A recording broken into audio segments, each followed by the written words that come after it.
Hello guys, আসসালামু আলাইকুম। Welcome back to my YouTube channel. আজকে আমি রান্না করব এগ চিকেন পাস্তা। প্রথমে আমি গ্যাসটা জ্বালিয়ে কড়াটা বসিয়ে দিলাম। কড়াটা গরম হয়ে গেছে, এবার আমি পরিমাণ মতো তেল ঢেলে দিলাম। তেলটা গরম হওয়া অবধি অপেক্ষা। তেলটা গরম হয়ে গেছে, এবার পেঁয়াজ আর কাঁচা লঙ্কা দিয়ে দেবো। সামান্য একটু ভেজে নেব।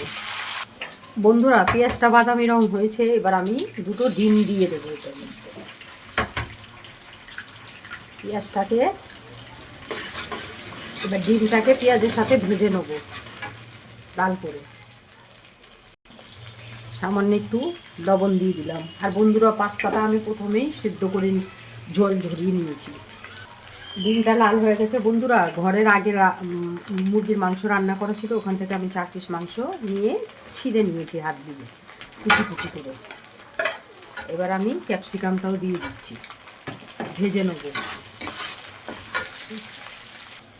চিকেনটা তো আমার প্রথমেই রান্না করা ছিল, ওই জন্য সামান্য একটু ভেজে পাস্তাটা দিয়ে দিলাম। এবার পাস্তাটা চিকেন আর ডিমের সাথে মিক্স করে নেব। দুটো ম্যাগি মশলা দিয়ে দিলাম। বন্ধুরা, এবার একটু সস দিয়ে দেবো। আমার চ্যানেলটাকে এখনও যারা যারা সাবস্ক্রাইব করোনি, প্লিজ সাবস্ক্রাইব করে নাও।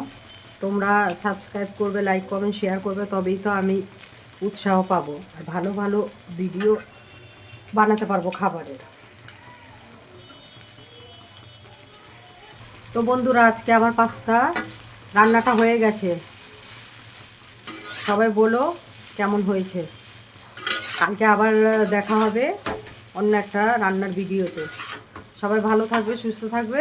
আল্লাহ হাফেজ, আসসালামু আলাইকুম। এবার আমি গ্যাসটা অফ করে দিলাম।